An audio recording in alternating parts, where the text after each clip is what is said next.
Here I have Realme 9 Pro Plus, and today I'm going to show you how to reset all system settings on this device.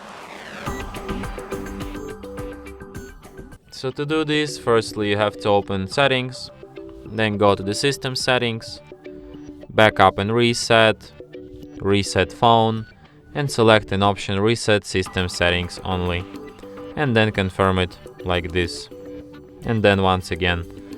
And after that, all of system settings on your device will be reset to its defaults.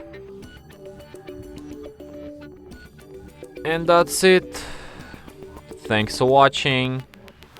If you find this tutorial useful, don't forget to hit that like button and subscribe to our channel.